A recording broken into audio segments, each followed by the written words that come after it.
Нерон 54-68 жылдары билік құрған Рим императоры. Нерон 37 жылы Анций облысында Гней Домиций Ахенобарб пен Агриппинаның отбасында дүниеге келген. Оның әкесі Гней Домиций танымал саясаткер, Рим ақсүйектерінің мүшесі болған, алайда Нерон 3 жасқа толғанда ол қайтыс болған. Әкесі қайтыс болғаннан кейін Нерон анасы Агриппинаның ықпалында болды. Агриппина танымал Юлий Клавдий әулетінің мүшесі болатын. Ол Германиктің қызы, император Калигуланың қарындасы болды. 41 жылы преториандықтар көтеріліс жасап, император Калигуланы өлтіреді. Таққа оның көкесі Клавдий отырады.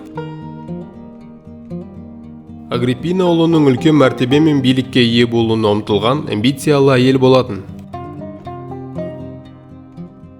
Балалық шағында Нерон жоғары дәрежелі римдік жас жігітке тиісті білім алды. Ол әдебиет, риторика, музыка және философияны оқыды. Сондай-ақ ол атқа міну және күрес секілді физикалық жаттығулармен де айналысты. Алайда сыртқы тартымдылығы мен біліміне қарамастан, Нерон бала кезінен ойын-сауық пен зиянды өмір салтына бейім болды. Анасы оны саяси жолда ұстау үшін қатал бақылау орнатуға мәжбүр болды. Клавдийдің әйелі Мессалина күйеуін Агриппинадан қызғанып жүрді. Ол өз ұлы Британикке Неронның бақталас болатынынан үрейленді. 48 жылы Мессалина Клавдийге қастандық жасап, билікке өзінің көңілдесі сенатор Гай Силийді әкелуге тырысты. Алайда төңкеріс әрекеті әшкереленіп, Мессалина мен Силий өлім жазасына кесілді. 49 жылы Агриппина император Клавдийге күйеуге тиді. 50 жылы Агриппина Неронды асырап алуға Клавдийді көндірді. Бұл Неронға Рим империясының саяси аренасына кіріп, таққа жақындауына мүмкіндік берді. Клавдий ресми түрде Неронды өзінің мұрагері ретінде мойындады. Сонымен бірге оны өзінің қызы Клавдия Октавиямен атастырды. Агриппина жер аударылып кеткен стоик Сенеканы жас мұрагердің мұғалімі болу үшін елге қайтарды. Агриппинаның негізгі қызметі ұлының мұрагер ретіндегі позициясын нығайтуға бағытталды. Ол өзіне адал адамдарды мемлекеттік лауазымдарға орналастыра бастады. Мәселен, императорлық гвардия префектінің лауазымына ол Неронның тәрбиешісі болған Бурды тағайындады.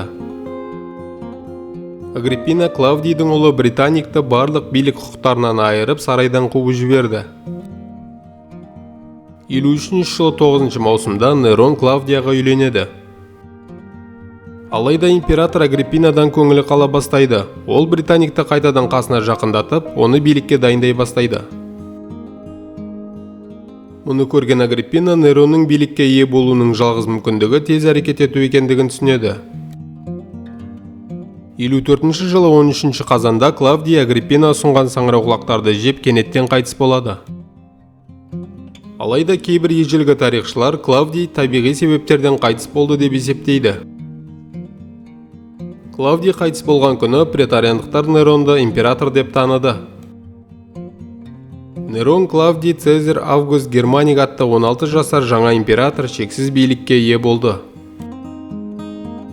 Жас императордың билігі Агриппина, Сенека және Бурдың ықпалында болды. Тіпті анасы ресми рәсімдерде императордың қасында отыруға ниет білдірді. 55 жылы Нерон алғаш рет Агриппинаның еркіне қарсы шықты. Сенека мен Бур Агриппинаның императорға толық ықпал етуіне наразы болды. Бұрынғы одақтастар арасында алауыздық туындады. Осы уақытта Нерон бұрынғы күн Клавдия Актамен жақындаса түсті. Агриппина бұған қарсы болып, Неронды құлмен байланысқан үшін айыптады, дегенмен Нерон оған құлақ аспады. Ашуланған Агриппина интригалар ұйымдастырып Британикті заңды император деп жарияламақ болды. Алайда оның жоспары іске аспады. 55 жыл ақпанда Неронның бұйрығымен Британик уландырылып өлтірілді. Нерон Бур мен Сенеканың сөзіне еніп, Агриппинаны қауесет айтты деп айыптады. Оны қорғаушылар мен құрметтерінен айырып сарайдан қуып шықты. Бур мен Сенекаға да айыптаулар тағылды. Нәтижесінде олар қызметтерін сақтап қалды, бірақ олар императорға ықпал етуден тыс қалды. 58 жылы Нерон көрікті ақылды Попея Сабинамен көңіл қосты. Попея Неронның досы, болашақ император Атонның әйелі болатын. Нерон Попея мен Атонды ажырастырып жіберді. 68 жылы ол Октавиямен ажырасып, Сабинаға үйленді. 58 жылдың соңына қарай Агриппина ұлын тақтан құлатуға тырысуда деген қауесеттер тарай бастады. Мұны естіген Нерон Агриппинаны өлтіруге шешім қабылдады. Ол Агриппинаны ұйықтап жатқанда бөлме қабырғаларын құлатып өлтіруге 3 рет улауға тырысқанмен ол аман қалды. 59 жылы Нерон оны кемемен серуендеуге шақырып, жолда апат ұйымдастырды. Агриппина жағаға жүзіп шығып, одан да аман қалды. Ашуланған Нерон оны өлтіруге ашық түрде бұйрық берді. Агриппина өзін өлтіруге келе жатқан жауынгерлерді көріп, ішіне пышақ сұғып өлтіруді сұрады. Осылайша ол Неронды туғанына өкінетіндігін білдірді. Кейіннен Агриппинаның бейнесі Неронның түсіне кіретін болды. 55-60 жылдары Нерон 4 рет консул атанды. Бұл кезеңде де ол өзін керемет ел басқарушы ретінде көрсете алды. Ол айыппұлдар мен салық көлемдерін қысқартып, қарапайым халыққа тиімді шешімдер қабылдады. Нерон бір құлдың қылмысына қасындағы құлдар да жауап береді деген заңды жойды. Ол жемқорлықпен күресіп, көптеген мемлекеттік қызметкерлерді қамауға алды. Ол оқу орындары мен театрлар салды. Римде бұрын соңды болмаған гладиаторлық шайқастар ұйымдастырылды. Сыртқы саясатта Нерон император Клавдийдің бейбітшілік пен тұрақтылық саясатын ұстануға тырысты. Алайда 54 жылы 16 жасар Неронның әлсіздігін пайдаланып, Парфия империясы Римге соғыс ашты. Нәтижесінде екі тарап бейбіт келісімге қол қойды. Екінші бір қақтығыс 60 жылы Британиядағы көтеріліс болды. Нерон көтерілісті басуға генерал Гай Суетонийді жібергенімен толық жеңіске жеткен жоқ.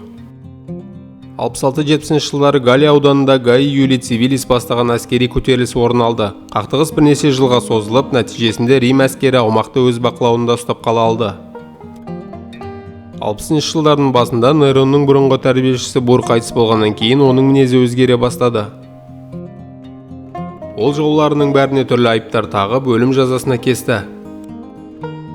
Нерон жаңа христиан дінінің өкілдерін де қудалады. Оған мемлекетті басқару қызық болмай, ол өнермен айналысты. Ән айтып, өлең оқып, екі дөңгелекті арба жарыстарына қатысты. 64 жылы 19 шілдеде Рим тарихындағы ең үлкен өрт орын алды. Өрт үлкен цирк алаңынан басталып, таңға қарай қаланың көп бөлігін шарпыды. Нерон өрт басталардан бірнеше күн бұрын Римнен Ансиге кетіп қалған болатын. Өрт 5 күнге созылды. Қаланың 14 ауданынан 4-еуі ғана аман қалды. Нерон үйсіз қалғандарды уақытша өз сарайында орналастырды. Қаланы азық-түлікпен қамтамасыз етуді бұйырды. Тарихшы Светонийдің айтуынша, өртті Неронның өзі ұйымдастырған. Ол өртті сылтау етіп христиандарды қудалаған дейді. Ал Тациттің айтуынша, өрт басталысымен Нерон Римге оралып, өз есебінен арнайы өрт сөндіру тобын құрған. Кейіннен ол қала құрылысының жаңа жоспарын жасап, үйлердің арасын кең етіп, ғимараттарда тек тастан соғуға бұйрық берді. Римді қайта қалпына келтіру үшін үлкен қаражат қажет болды. Империяның провинцияларына бір реттік салық салынды. Өрттің естелігі ретінде ол Неронның алтын сарайы ғимаратын салдырды. Сарай өте үлкен болды.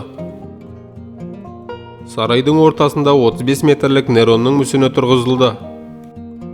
68 жылы Неронның жағдайы қиын болды. Ол ішкі оппозиция мен көтерілістерге тап болды. Сондай-ақ сенат пен императорлық гвардияның қолдауынан да айырылды. Галлиядағы көтерілісті басуға жіберілген генерал Галба өзін императормын деп жариялап, Римге қарай бет алды. Қолдаусыз және әскерсіз қалған Нерон бірнеше қызметшілерін алып, Рим жанындағы вилласына келеді. Өлім жазасына кесілетінін білген ол қызметшісіне өзін өлтіруді бұйырады. Өлер алдында ол қандай ұлы әртіс өліп бара жатыр деп айтқан екен. Неронның өлімінен кейін Рим империясында саяси тұрақсыздық, азаматтық соғыс кезеңі орын алды. Неронмен бірге Юлий Клавдий династиясы аяқталды. 4 үміткер таққа таласып, елдің берекесі қашты. 69 жылы Шығыс легиондарының қолбасшысы Веспасиан Вителийдің күштерін жойып император атанды. Осылайша Римде жаңа Флавий династиясы қалыптасты. Көргендеріңізге рахмет. Арнаға жазылып лайк басып пікір қалдыруды ұмытпаңыздар.